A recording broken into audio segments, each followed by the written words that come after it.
1 M2 Mobile Legends Bang Bang Championship. Kung man kayo Pilipinas, mag-ingay na at ipakita nyo ang suporta para sa Bren Esports. Alright, here we are on the drafting phase, Reptar. So, we've been talking about, in terms of the heroes ng Burmese Ghoul, yun nga, naging successful sa kanila whenever they have the Diggy on their lineup, even having D using the Yuzhong. Ayun na nga, called it out. As we've mentioned din kanina, Coach Ducky already, kumbaga, ano niya nahimay niya na. Ito yung naging problema natin. Wag na nating pahirapan pa ang ating mga sarili, ban it out. Ang dami rin kasi talagang naka-cancel ng isang Digi. Even with the RRQ, yung hindi nila fully utilize yung kanilang Sylvana.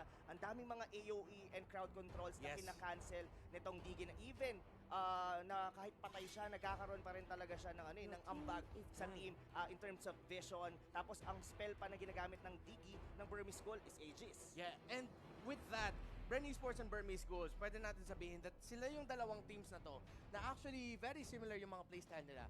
They want to draft in a way that may chance na pwede mabilis mag-snowball in the early, and that's why the Diggy na nilabas ng Burmese Ghouls noong unang laban ng upper bracket 2 days ago was actually a notice para sa Bren Esports at para sa ng teams dito sa M2 na if all of us want to do this strategy, merong isang pick na hindi nyo pwede ipalabas dito kasi yung pick na yun is a counter to that strategy. Yung mga combinations with a pick-off and a support, and the Diggy is banned, and Burmese Ghouls, alam na alam nila, nire-respeto nila yung dragon ng Pilipinas dito, si Flap TZ, the Yuzhong, has been taken by Burmese Ghouls. And not only that, ito rin yung naging formula ng Burmese Ghoul nung nanalo sila against Bren Esports. Yung kung makaalala nyo yung upper bracket match, that was using the Yuzhong twice in a row. Pero kasi yun yung time na meron ding Diggy dito ang Burmese Ghoul. Now, what's gonna be open for Bren Esports? They have the choice here to be able to take the Sylvana since tinanggal na naman Basha. We've seen this by Plat TC na ginagamit sa side lane, but Matilda. Yeah, as well. Kung maiisip mo to, no, Reptar, yung Matilda ng Bren Esports actually acts on actually being played by Few and as well with Lusty. So up until now, hindi pa rin natin nakikita yung complete strategy ng Bren Esports. Yeah, because that Matilda can be put into two players' hands, as you said, at dalawang position. And of course, a comfort here for Bren Esports. Sylvana and Isan Shin, again, picks that Bren Esports ginagamit nila, but this is as well very typical Burmese Ghouls line na pare Kasi yung Sylvana na yan, pupunta yan kay maybe, they're gonna go look for the pick-off, they want to get the early kills para mas mabilis dito mag-farm si Ace on the Isan Shin. Pero Bren Esports, I won't be surprised if they'll pick the Claude early, and yun na nga, kakasabi ko lang, pinili nila yung Claude. And again, going back to the Yuzhong and Baksha pick from earlier, I like it kasi nagagawa na ni Flap yung gusto niyang gawin in the XP lane, which is to rotate fast. Mapapabilis siya sa level 4, and the next thing you know, sa all team fights na makita natin with Bren Esports, andun lang si Flap TZ nag-zone out ng backline. Oo, yun din yung pinaka-reliable na talaga kay Flap TC is that even on the side lane, hindi siya yung parang naka-steady lang sa mismong lane niya. Whenever he actually clears the wave, even winning the lane himself dahil mas malakas naman talaga ang poke ng isang Basha, kadalasan may kita mo siya after the clearing the wave, gugulong na siya papunta sa mid, gugulong na siya papunta dun sa may top lane, or rather is kung nasaan mismo yung turtle. But I really like the pick here on the Claude kasi nagiging na rin to for the side of Burmese Ghoul na binabana nila ng hero dito, si Carl TZ. But somehow here on Burmese Ghoul, you can see on their lineup, ganito rin yung nila nung nawala yung kanilang Diggy sa strategy nila, is that they tend to build a draft that really works during the early game. The player to watch out talaga dito most of the time, it's actually Kid and even maybe kasi sila yung dalawang kasi si Ruby Didi saka si D na yan yan yung mga fighters sustain natin sila yung mga dalawang talagang naka-steady lang sa side lane, pero kasi itong galaw ng Burmese Ghoul laging nagre-rely sa mismong farm, sa mismong kung ano yung magiging kahihinatan dito ni Ace. And yeah, I may say Burmese Ghoul, they are on their comfortable picks as well. And Bren Esports, sabi nila, okay, masyado na yung comfort picks na yan. So tatanggalin namin yung Lunox na minsan ginagamit dito ni Kid.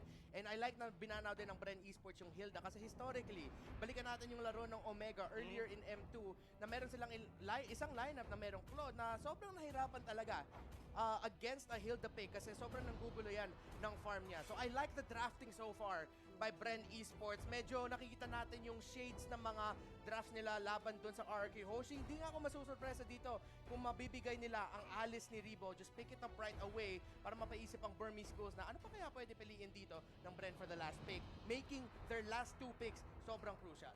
Oo. Yeah, I really like what you've said, no? Na yun nga talaga, the Alice could be working. Ayan na nga, you called it out, Reptar.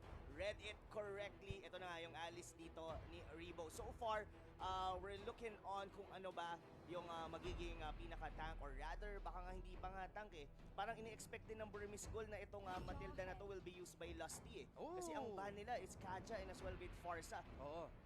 Now, what is lacking here on the side of the Burmese Ghoul? Ito kasi no, itong Jawhead na to, ito yung parang the Burmese Ghoul recipe na ginagamit ni Ruby Didi on the side lane.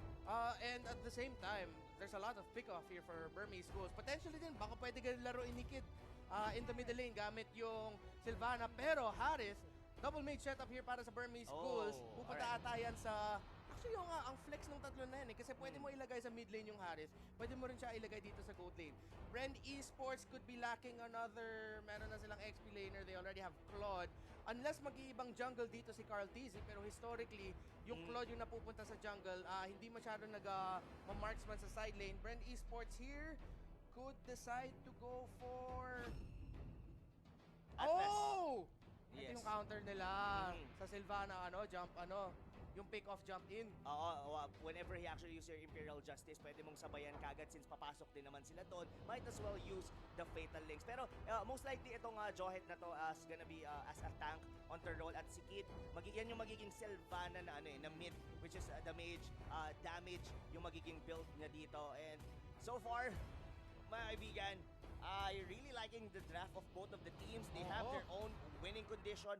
Heavily rely ang early game dito ng Burmese Ghoul, but it's up for the Team Philippines to be able to hold and halt dito yung progression ng Myanmar squad. Game number 1 in a best-of-7 grand finals.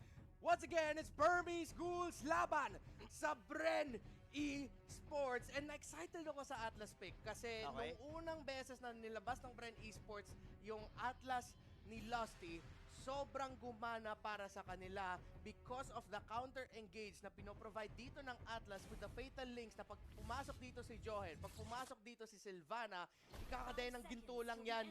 Kasi babato, tapos makuwambo combo dito ng Bren Esports. It's the Grand Finals! Rob Teasy, game number 1. And I like yung yung setup dito ng Atlas since Ruby Didi is the only one na meron ditong Purify, so that's gonna be pwede nating sabihin an easy fit para sa isang Fatal Links dito ni Lusty. And I may say, ang unang susuntok talaga dito, Reptar, is gonna be the Burmese Ghoul. Kung makikita mo dito, maybe already trying to invade here the purple buff ni Carl Tizzy. Yeah, and I'm actually happy na hindi rarely makita natin ng Sylvana pagpili ng isang Purify. But then because of the lineup na kalaban niya dito, Purify would have been a good skill for him. So masaya ako na wala siyang flicker. Pero Flap TZ and Few, makakakombo dito si Maybe pero hindi na siya mapipitas. Makakatakas pa siya.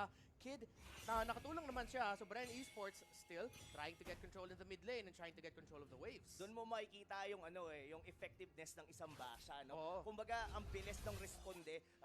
Nakita niya na Maybe was trying to invade, then ginaw nila kagad just by rolling in, papasok doon. Parang nagiging 4v1 na kagad yung laban doon kasi nagkakasama-sama. Parang they're just leaving Rebo out on the early stages of the game, and that's how good yung pick ng basha dito. Not only yung the one purpose ng pang-cancel ng mga regeneration katulad nitong kay B. Yeah, and Flap TZ shouldn't have that much of a problem kalabanin nitong Yuzong sa lane niya, pero dapat hindi siya masyado mag-over-rotate kasi may iwan yung mga minion waves dito. And as we see kanina, medyo nasa level deficit nga dito si Baksha ni Flap TZ. Pero of course, kilala na natin si Flap. Makaka-recover yan. Hindi yan malaking problema para sa Bren Esports. We've seen him play Pero gusto ko talaga yung mga ikot dito ng Bren Esport. Pero so far, in terms of the gold, dikit pa rin naman to. Mukhang magkakaroon tayo ng first skirmish natin once the first turtle is already up. It's just right now. And I may say, libre ang farm pa rito ni Carl TC. Oo, Few and Flap pumunta sa bottom lane and gusto ko yung rotation na to galing kay Few kasi yun nga, nakabawi na tuloy. Dito si Flap TZ dun sa wave control in the bottom lane. Alam ata ng Burmese Ghouls and para alam nyo rin, sobrang importante dito ang pag-rotate ng Bren Esports which we might see the first big clash of the game as the turtle gets started out by Bren Esports. Si Flap TZ gumulong na pero na-force out na nga yung Black Dragon form dito. So hindi masyado makaka-disrupt si D kung gusto pumasok ni Carl TZ pero sa likod si Carl TZ ang mahuhuli yata. First blood mapupunta sa Burmese Ghouls pero okay lang yan.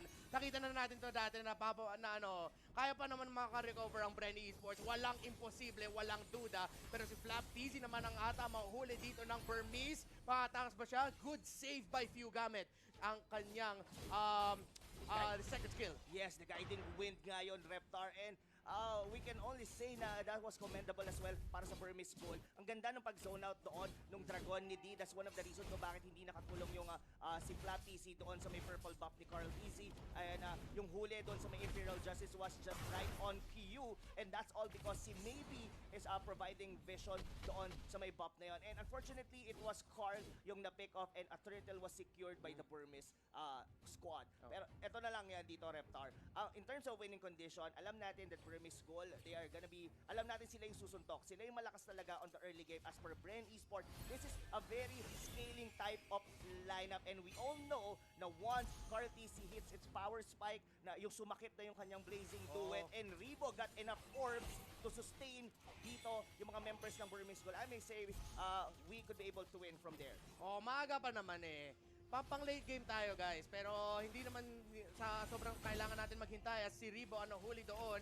Kailangan gawin ng Burmese Ghouls kasi masyado nila napabayaan si Kuya Rebo doon eh. Ang ganda na nga ng bawas ni Rebo doon sa top lane tower doon kasi yun nga nag-rotate si Ruby Didi yung Harris para makatulong doon sa first turtle take. Pero Bren Esports still taking it easy. Hindi pa naman masyadong malaki yung gold lane dito ng Burmese Ghouls. So guys, easy lang. Kaya pa natin to. A circling eagle ginamit dito ng Few. It could be the first kill para sa Bren Esports. Isa para sa Bren. Few napitas ang jawhead ni Maybe. Yun na yun eh. It's actually, yun talaga yung pauulit-ulitin na gagawin ng Johe doon. Just to give vision to pahirapan dito si Carl DC to get his buff. Meanwhile, on the top lane, this might be the first turret na mababasag dito for the side of the Burmese Ghoul. And so far here, Reptar, in terms of gold, 1,000 lead, given naman yan, sila yung unang nakakuha ng Lord. Pero sumasabay dito, in terms of rotation dito, yung mga tropa natin from Bren Esport. Pero ito kasi yan eh, hindi pwedeng ibigay natin lahat eh. Ang pinakamahalaga dito ngayon, Reptar, is that hindi maubos yung mga resources. Pero ito na, bakbakan na naman dito. Isa ang malaking bakbakan, si Kate papasok dito, si Few nababawasan na, pero Bren Esports lumalaban pa. That's gonna be a kill for backshot. Flap TZ dun sa likod, si Rebo as well. Maybe yung target nila dito, Black Dragon form. Ito na si D. That's gonna be kill for Rebo. Dalawa ang nawala sa Burmese Ghouls, isa lang para sa Bren Esports. Flap TZ lumalaban pa, ginagamit ang shield unity para makatakas, pero andon na nga ang Burmese Ghouls. As Carl TZ and Bren Esports, pinofocus nila yung pagong. Sino makakuha dito? Sana makakuha ng Bren. Retribution secured by Carl TZ. Got the fatal links. Ang ginamit na nga ni Lusty dito ay si Carl TZ nakaka-free hit, pero masaya na dyan ang Bren Esports. Nakakuha sila ng isang turtle dito sa laro natin. Oo, not only the turtle, Reptar, nakuha din nila doon si Ace. Medyo naging awkward yung position doon nila Flap TC together with Rebo. Pero that's all, okay lang yun. Kahit napitas pa nga doon yung Basha. Kasi napatay nila doon si Ace. Meaning to say, medyo nakabawi tayo doon sa jungler ng Burmese Ghoul. And we've also taken down doon si Maybe. So ngayon, in terms of scaling, dikit na ngayon ang goal dito ng dalawang team. And so far, Burmese Ghouls, since they are the one talaga na aasahan mo on the early game, nasasabayan ng Bren Esports. And si Rebo dito hindi makakatakas na huli siya ng Imperial Justice, pero okay lang, Bren Esports. Alam naman nila, parte lang yan naman ng laro. Kaya pa yan. Okay pa. We got okay this. Pa, we got this. And pinapakita naman ng Burmese Ghouls na respeto nila kay Bren kasi especially kay Rebo eh. Isa siya sa pwede mag-comeback dito para sa Bren Esports. Flap mahuhuli sa baba, nahuli din sa taas si Lusty. Pero, don't worry, Carl TZ, one half of the TZ brothers, buhay pa dito at nakaka-farm. And again, Kuya Rob, remind lang natin ang mga viewers natin, late game lineup tayo. Tingnan mo nga yung damage na nilalabas si Carl TZ. Huli! Si Ruby DD shutdown sa Hari. Oo, pero hindi pa yata tapos yung bakbakan dito, Reptar, as the circling eagle dito ni Pew going on to Dragon D. ka pa. Pero yung dragon na pop niya rito and mukhang hindi pa enough yung damage ng mga tropa natin sa Ben as Carl TZ onto the backlane. Ang nahuli dito, na-target siya ng Johe. That's gonna be a 2-for-1 trade. 1-for-1 trade so far, I think. Actually, no, walang trade na nangyari. Pero Bren Esports ang lalaban. Last ginamit yung second skill. Nahuli doon si D. So, 1-for-1 trade or 2-for-1. Napitas din si Few and napitas si Carl TZ. Favorable trade yun para sa Burmese Ghouls. Pero huwag kayong mag-alala kasi tignan nyo pa ang gold. Hindi pa masyado malaki yan. Nakakasabay ang Bren. Nakaka-farm dito si Carl TZ.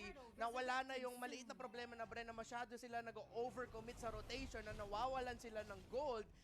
Mataas pa yung gold ng Bren Esports actually for what happened. Tignan mo nga, si Ribo, nagsisplit po siya top lane. Kahit makuha to ng Burmese Ghouls, I think this is still gonna be an okay situation para sa Bren Esports. Oo, ang pinakamahalaga talaga dito, Reptar, is that yung in terms kay Carl TC, siya yung magkaroon ng libreng farm. Flap TC once again getting caught off here on the bottom lane. Pero in terms of map control, hindi dapat mapunta to lahat dito sa Burmese Ghouls. And Kid barely getting alive, pero si D susugod yata dito sa gitna, palag-palag ang Burmese Ghouls. D with the Black Dragon Form, Carl TZ, laki na bawa sa kanya, pero si D ang mafe-fatal links. Few umiikot with the stun of the D. Makakasurvive ba ata dito ang Yuzong? Good stun and good response para sa Burmese Ghouls, pero ang Bren Esports na si Few lang ang nawala. And still, Bren Esports still have a good... hindi naman masyadong malaki yung gold swing. Yung Torre, dalawa lang, muntik na nga mabasag yung Torre sa gitna at sa baba. So still, Bren Esports kapit lang. And of course, kung matalo naman dito Bren Esports, nakita na natin, may Game 1 download din Bren na yan Yes. Hindi yan mawawala yung Game 1 download natin. Oo. Pero ito, Reptar, meron winter truncho na ngayon dito, si Ribo, so that's gonna add him na mas mabubuhay na siya during team fight and mas marami na tayo makikita ngayon dito ng mga 5v5 situation na which yun yung isa rin sa power spike ng Bren Esports. They have this Lusty on the Atlas with the Fatal Links. Nakita natin dito that the only one na may Purify, it's gonna be Ruby DD. And for sure, once na makahuli tayo dito, like 2 or 3 members coming from the Burmese Ghouls squad in a good blazing duet. Pero before pa natapos yon, ang nahuli doon is gonna be Lusty, pero mukhang papalag dito ang mga tropa natin sa Bren. Bren Esports, nag-zone out lang, tinitignan nila kung kaya nila lumaban doon. Pero in the top lane, since nag-push dito, si D, kailangan na mag-responde dito ang Bren Esports. And now, Ruby DD, nakakakuha lang siya ng Holy Crystal. So mataas na ang damage ng Harith na to. Pero nakakasabay naman ng farm dito si Carl TZ. Burmese Ghouls, malaki na yung lead nila, pero Bren Esports buhay na buhay pa sa laban na to. Dahil nga dun sa winter truncheon na pinick up ni Ribo, Carl TZ nakaka-farm pa rin. Okay pa, kaya pa to, malapit pa ang laban na to. Yes, kailangan lang talaga dito is just to hold on for the side of Bren Esports, find the right trade-off. Kailangan hindi sila naiisa-isa Katulad ng nangyari kanina kay Lusty, we're in ejector siya doon. But now, the Imperial Justice ang ginamit dito, pero lumalaban ng Bren Esports sa shutdown para kay Carl TZ. Si Carl TZ buhay pa rin. Tingnan mo! The Wonder Kid! Hinahabol dito si Maybe. Mapipitas mo siya, pero tingnan mo naman yung disiplina dito ni Kuya Carl. Okay lang yan. Hindi na kailangan natin habulin. And Bren Esports with a good trade-off, 2-for-1. Akala ng Burmese Ghouls masusurpresa dito ang Pilipinas. Hindi. Bren Esports, kanina pa kami lumalaban dito. Sinabi ko nga kanina, mainit pa yung daliri dito ng Bren Esports. As yung unang lord ng laro natin, tingnan natin kung makakontest dito ang Burmese Ghouls. Ito na ang Dragon. Bren Esports, susubukan nila kunin yung lord. I-reset pa, pero si Maybe napi-free hit. Ba't nakatayo ka lang doon? Pini-free hit nga lang siya ni Carl TZ. And yung blazing duet ace. Double kill para kay Carl TZ. And I think, Kuya Rob, this is an easy lord for the TZ brothers. yes, totoong easy lord talaga yon. Medyo pilit yung naging clash doon ng Burmese Ghoul, and let alone sinubukan pa nga nila talagang steal doon sa Bren Esports yung Lord na yon. This might not be a Luminous Lord. Ang pinakamaganda dito, Reptar, itong Lord na to is makakapag-show off since the first 10 minutes of the game is lahat ng mga minions or rather yung mga tore natin is nababasag lahat isa-isa for the outer and even the inner turret. So ito, medyo regaining map control para sa side. Even look at the graph ngayon pa lang nakakabawi ang Bren Esports even on the gold. So itong swing na to, malaking bagay to, Reptar. Oh, the Lord in the middle lane. Mababasag yung segundong torre dito ng Burmese Ghouls. Bren Esports malapit na sa third tower ng Burmese Ghouls sa gitna. And mukhang mapupush rin yung top lane. So yung map control, yung map presence. Tignan mo yung gold swing, Kuya Rob. 3K na ang lead dito ng Bren Esports. Lumalapit sa 4K. Tapat na sila sa torre. And mukhang makakalamang pa nga ng isang torre dito ang Bren Esports. Burmese Ghouls, what you gonna do when Bren comes for you? Yun, talaga yun, Reptar. As this bottom lane, ang lalaki pa ng mga creeps dito, Reptar. Oh, Look sila, at Flatisi. sila, zoning out. Tignan mo yung dragon na yan. Ano gagawin ng dragon na yan?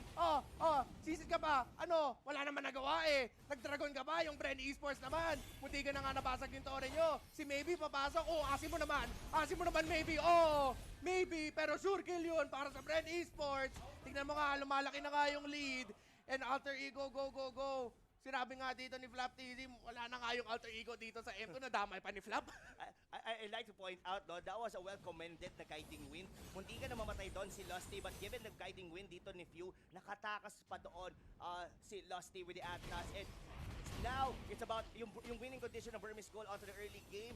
Medyo unti-unting nawawala. They could potentially get a pick-off here, 1 or 2. Nakuha nga nila doon yung buhay ni Flap TC. But it's all good, Reptar. Why? Look at the gold swing. It's almost 5,000. The map control is all about Bren Esports. And Carl TC getting the farm that he needs. Tingnan mo yung damage. Ito na, si D, papasok na yung hipon ng Burmese Ghouls. Pero saan lilipad yan? At Bren Esports, tingnan mo yung damage. Nakaka-free dito si Carl TC. Si Kid, bata, balik ka muna. That's gonna be the Winter Trencher committed by Ribo. D is gonna be next. And Bren Esports Pilipinas lumalaban dito sa game number 1. As dalawa ang nawala. And yun nga sinasabi natin, Kuya Rob, ang late game dito ng Bren. Meron tayong Carl, pero meron din tayong Ribo na yung epekto na yun dun sa team fight na yun. Ang galing din ni Kuya Ribo dito. Oo, that awkward team fight doon sa may first Lord. Nagresulta lahat dito in favor of Bren Esports. That swing. Look at that, no? Ang masasabi kasi natin dito during the meta na to, regardless na medyo nakalamang lang na 3,000 or 5,000 lead yung kalaban mo, pero during the late game, once you get a shutdown,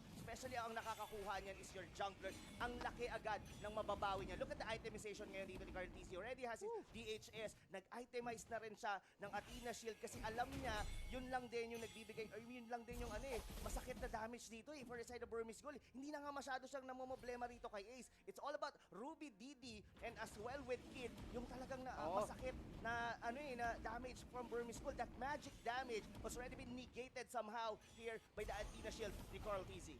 And now Burmese Ghouls, nakita natin yung yung mahirap dun sa lineup nila na wala silang, other than the Jawhead and maybe the Sylvana, wala silang masyadong pang-lockdown sa mga malikot na heroes dito ng Bren Esports. Meron tayong Matilda, meron tayong Alice, meron tayong Claude. As Bren Esports lumalapit dito mo kami bakbakan si Flat TC ang mahuhuli. Si D nasa zone out, pero ito na yung Bren. Walang takot. D naka-Black Dragon form, pero tignan mo naman yung damage na lumalabas sa Bren Esports. Mountain Shocker ginamit dito ng Burmese Ghouls as Bren Esports lumalaban pa rin. There goes the Fatal Links na ginamit na. Maybe could be up next. Mega kill para kay Ribo. Mega kill para kay Carl TC. At tatlo ang nawala sa Burmese Ghouls. At malaki na nga ang lead dito ng Bren Esports sa game number 1, Kuya Rob. That was a perfect team fight coming from Bren Esports. Nagsimula yun, of course, inunahan ng Dragon yung Onity. Pero kasi ang ginawa dito ng Bren Esports is that pinocus nila yung Dragon while it's on Black Dragon form. Then, number 2, hinayaan nila si Flap TC doon sa harap to soak up the damage na manggagaling from the damage dealer here ng Burmese Ghouls. And from there, si Ribo just right on Q, nag-winter truncheon siya while nakabukas yung kanyang, flowing blood in, then curse of blood, and lahat na in terms of the AOE, natunaw yung mga members dito ng Burmese Ghouls. And I may say, lagi ko tong sinasabi that dito na, itong Lord na to, posible, might actually be na-nail on the coffin dito ng mga tropa natin from Myanmar. 1-0 nyo na yan, Bren Esports. Ang ganda ng lead nyo. Hindi na hinto ng Burmese Ghouls dito si Carl TZ and Mr. Most Decorated sa buong mundo, si Ribo. Ang ganda ng galaw niya dito sa Grand Finals natin. Nakita talaga natin yung yung experience dito ni Ribo. yung ilang taon na siya naglalaro ng Mobile Legends, yung mga ginagawa niya, parang experience mo lang yan makukuha eh. Hindi yan talent eh. Yun yung skill talaga na after years of playing so much Mobile Legends, yung na-perform dito ni Kuya Ribo. It's really waving Reptar as the tower here on the top lane dito ng Burmese Ghoul ay mababasag na. Pero si Flat TZ will be zoning out the members here ng Burmese Ghoul. Bren Esports, disiplina lang. Focus lang yung mga tore dito. Going for the jungle control as well. Tingnan mo nga, hindi sila makadepensa ng mga tore. Isang tore na lang ang nakatayo dito para sa Burmese Ghouls. As Bren Esports, pinofocus na nila. Mukhang makakadepensa ang konti dito ang Burmese Ghouls. Pero pare, ang dami nawala sa inyo. Oo. Ang daming nawala naman dyan, Burmese Ghouls. Alam mo, ang nagiging problema ngayon dito ng Burmese Ghoul is yung hero ni Ace. Yes, YSS is strong on its own, pero kung hindi ka naman makadikit, hindi mo naman ma-maximize yung passive mo to be able to deal so much critical. Kung baga puro long range ka lang eh, kasi walang humaharap para dito sa side ng Burmese Ghoul. Itong si Maybe, baka, pero hindi nga niya kaya. Pero dahil merong dalawang tanke dito ang Bren Esports, nagiging imposible para dito kay Ace na dumamage, para mag-provide ng enough dito sa side ng Burmese Ghoul. Kaya ang ginawa dito ng Bren Esports, sobrang talino na ginawa nila. Parang nag-itemize sila para lang dito kay Ruby Didi, para lang dito kay Kid. Kasi dito si Ace, siya yung dating gumagawa ng plays, pero wala ngayon yun. Yeah, na sobrang nahirapan dito yung Isan Shin, hindi natin masyado nararamdaman. Although may effect naman siya sa laban, it's just that the burst damage again, at saka yung control na nilalabas dito ng Bren Esports na overwhelm ang Burmese Ghouls. And yung masasabi ko lang matibay yun naman yung mga Bren Esports natin, yung mga boys natin dyan eh. Kasi meron tayo Matilda eh. Na yung mga tore natin alam mo gawa ng ng mga tore. Anong semento ginamit yan? Hindi ko masabi, pero kung may semento man na hindi bastang natitibag, yun. Oo, Kuya Reptar. Yung gliding eagle cement ni Matilda.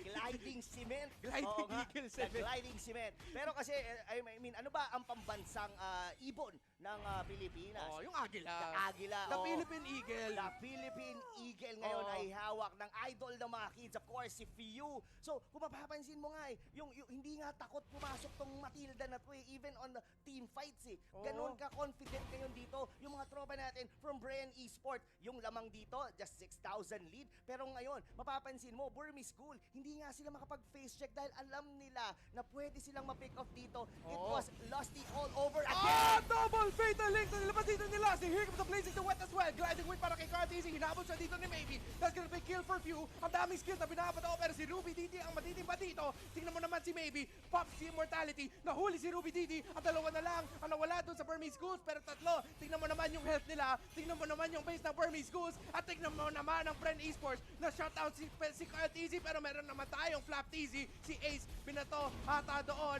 And maybe is gonna try to defend that last turret. Wala na kayong tore. Wala na kayong laban dito sa Bren Esports. Isulat nyo na to. This is gonna be a game. Susubukan na nila tapusin si Ace at maybe na lang tumitipesa. Pero tingnan mo naman dito si Ribo. Tingnan mo naman si Maybe na wala. Si Ace na lang ang naiwan. At game number 1 ay mapupunta sa Pilipinas.